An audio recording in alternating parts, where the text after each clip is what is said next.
what are the different triggers or text? It looks like sext over here, but text, okay? How can you text somebody, right? Or the reminders that happens. I'm getting distracted. Anyways, I need to focus.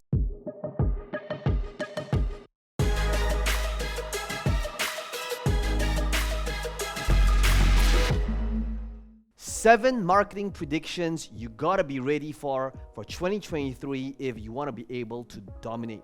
Now, I'm gonna be walking you through the different things that I am personally focused on, because 2023 is going to see a massive shift, and I'm going to go straight into it. When it comes to scaling a business or growing one, the first thing that kind of connects it all is, I call it the flipping of the value ladder. Now, what is the flipping of the value ladder? If you've been around in the marketing game for a while, here's what most people, gurus, books, trainings, and courses will tell you. They'll say, start off with something that is free, and after you get somebody's name and email address and they opt in, sell them some sort of low ticket item. And after you have a low ticket item, you want to sell something in mid tier through some sort of webinar funnel. After you send them through a webinar funnel, you want to be able to ascend them to something that's high ticket.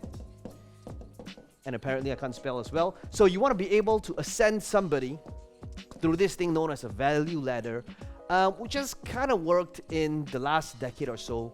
But the first thing that's happening that's really apparent for 2023 is, I call it the flipping of the value ladder, which is now it's no longer viable to start with something that's free or low ticket and then scale to high ticket. Now, why is that the case?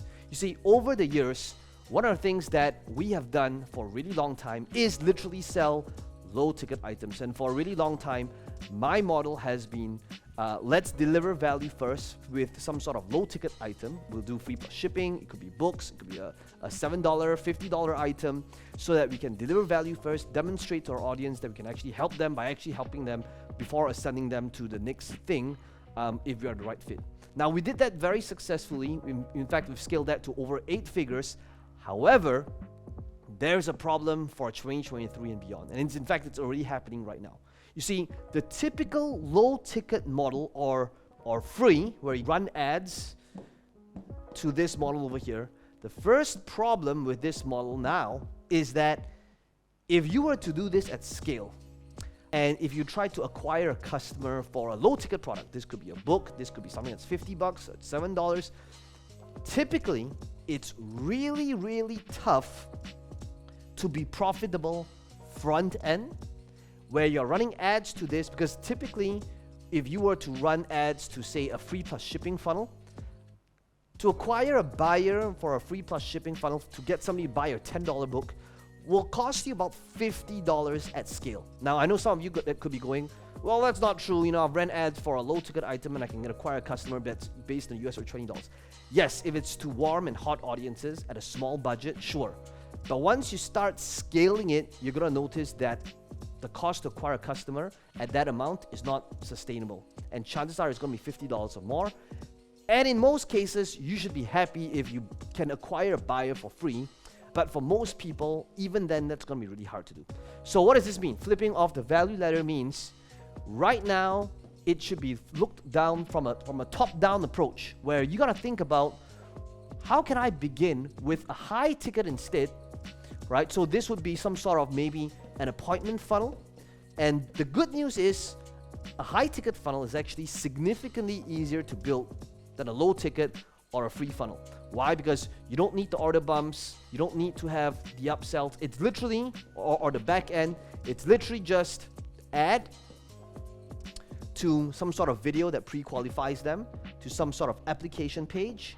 And then after that, they jump on the call, and if they're right fit to work with each other, you close them, right? So the good news about this is that it's a significantly easier sales process when you use this. And the best part is, today, with a high ticket funnel, it is still possible to run ads to some sort of sales page or landing page that qualifies them to fill up an application so that they get on a call. And through this model over here, it is still possible to easily, well, maybe easily for some who's just starting out, it's not going to be that easy, but it is possible, rather, maybe that's a better word. It is possible and realistic to get a 3-to-1 return on ad spend on this model than this model, okay?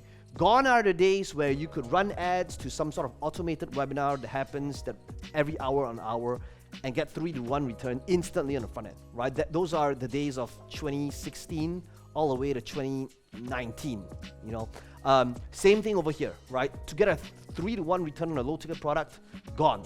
So that's number one, flipping on a value ladder, focusing on over here first, and then utilizing this to scale, because you can only scale this that much, and then utilizing these funnels as a scaling mechanism.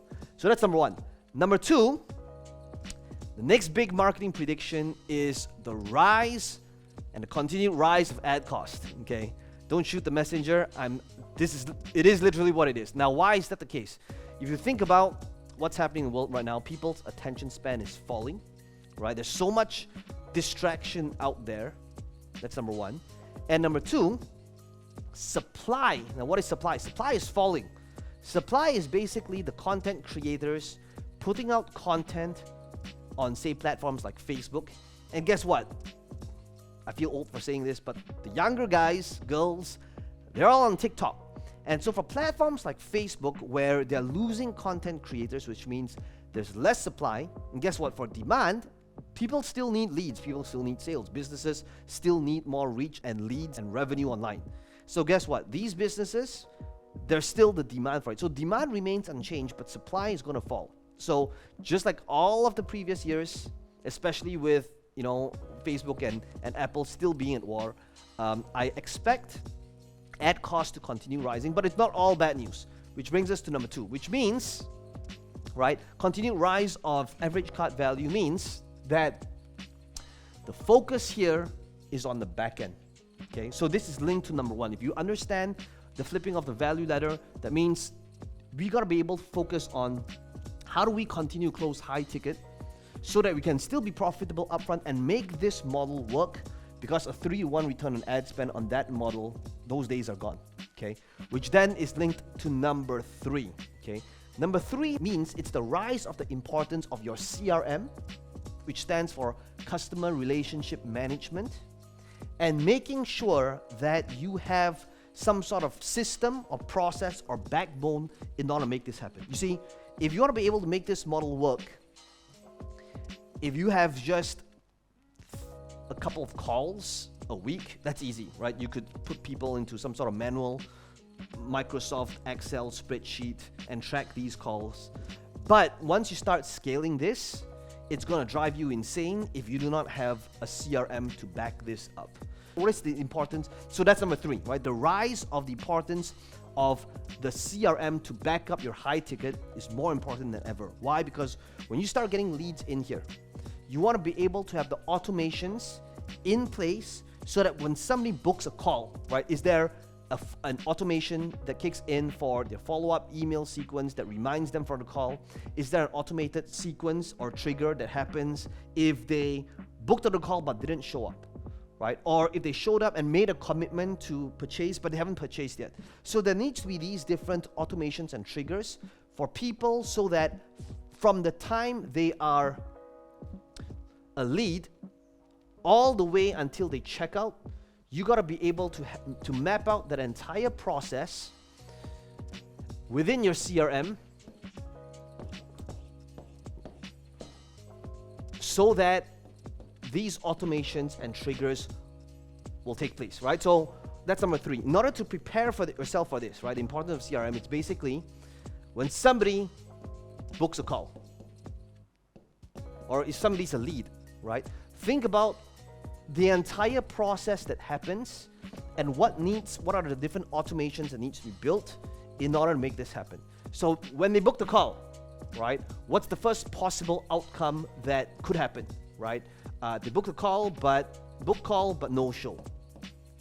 Okay, so you gotta think about, can I build an automation so that the moment I drag and drop this lead here, or when somebody does that, right, what are the follow-up email sequences that kicks in, right? What are the different triggers or text?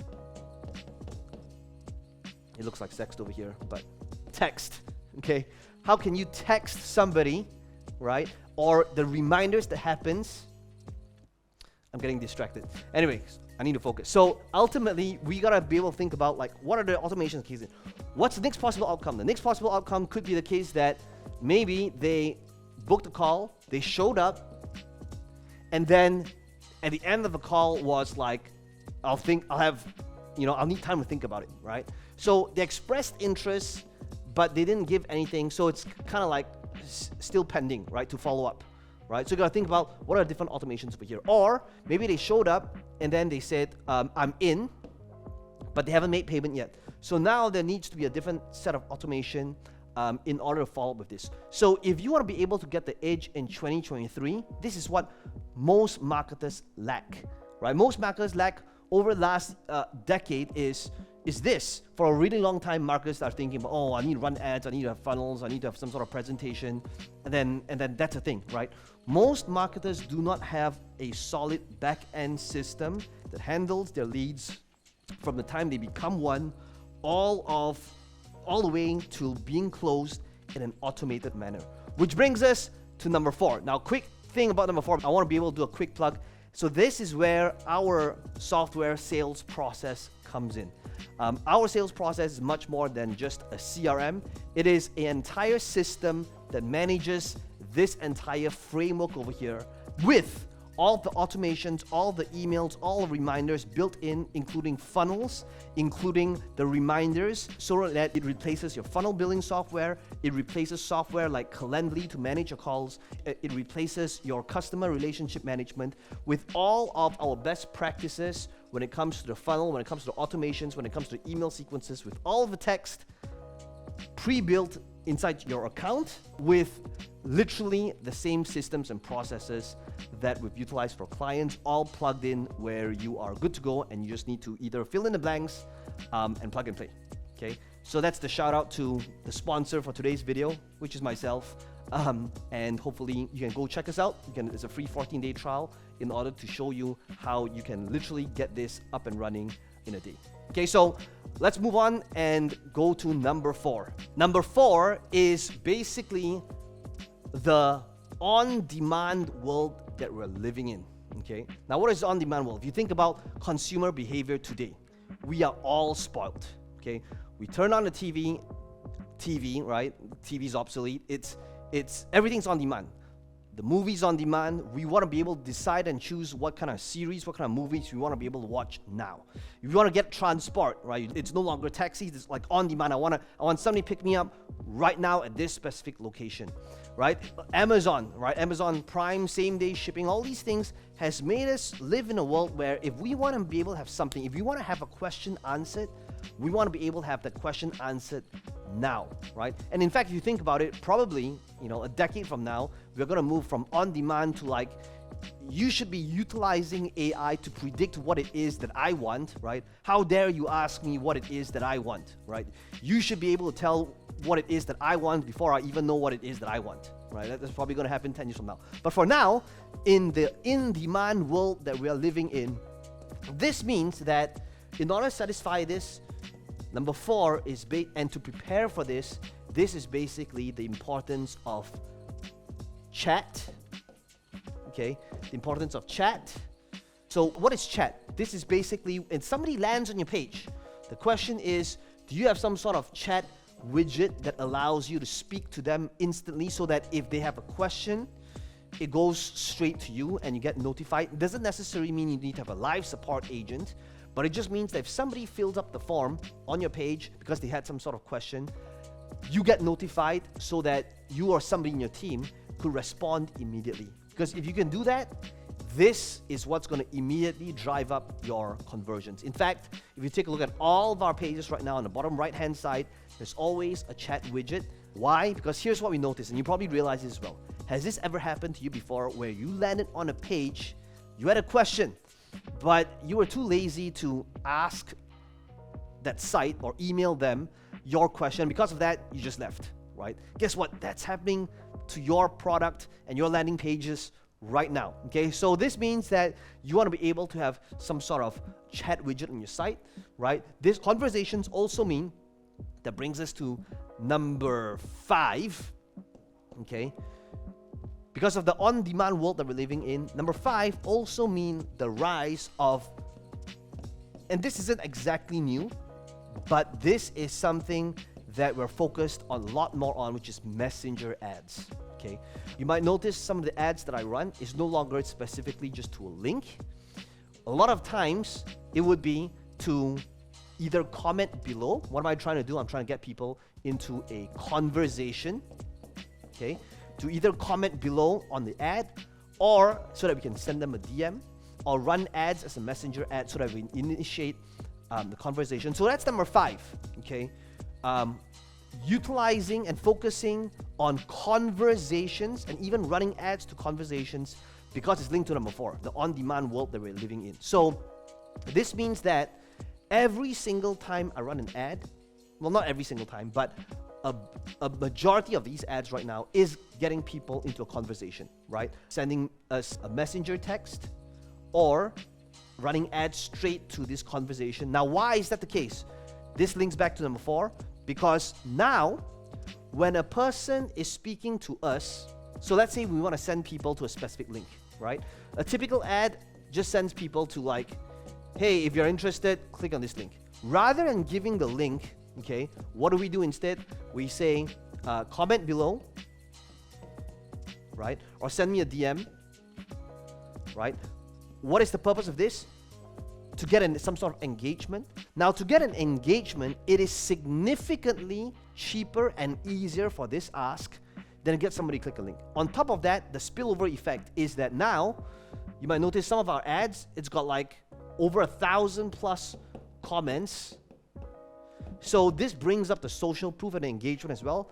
And even though you can't really quantify the ROI of that, there is payoff in when people are scrolling and see like what's happening. Why is there like 10,000 likes and 1,000 plus comments? Let me go check out what this thing is about, right?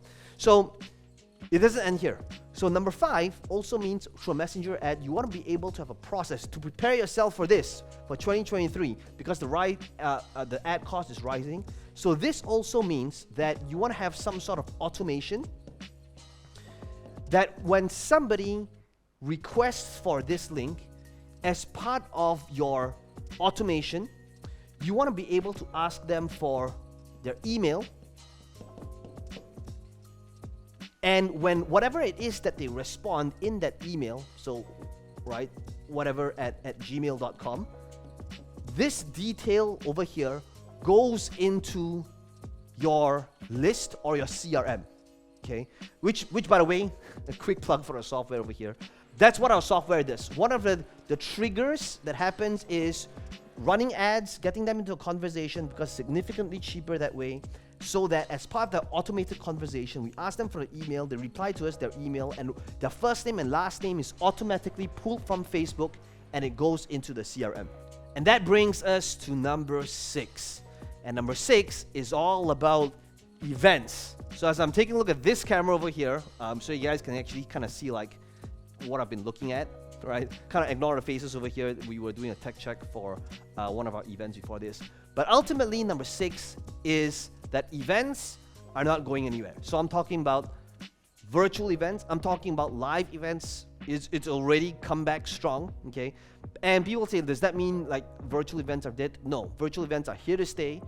Or it could also be hybrid, right? We've been doing a lot of hybrid events where people literally came into this studio. I streamed this event live to this camera over here while engaging with a virtual crowd, while having a live crowd here in this studio.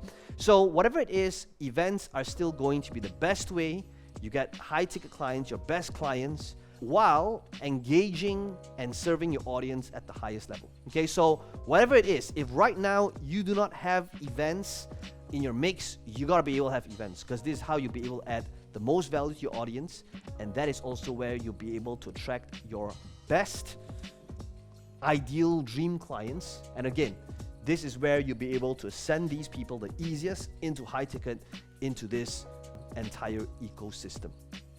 That brings us to number 7. Okay, number 7 is based on all these things that I've mentioned, number 7 is to smash the like button for the YouTube algorithm. Guys, if you're enjoying this video so far, it does help the channel out. Be sure to first of all comment below what are some of your favorite strategies you've learned here from this video, as well as to subscribe to the channel if you want to be able to be first to notified for more videos just like this one. But number 7, to wrap it all up, is recurring. If you do not have some sort of recurring built into your business, truth is, first of all, you don't really have an exit strategy. You're kind of like hunting. Every single day, you got to be hunting. And you got to think about, like number 7, even if you were to break even from running ads, if you are able to secure and get people in some sort of recurring offer, this is going to be a game of the survival of the fittest. And having that base as a recurring offer is going to help you go through the highs and lows of business.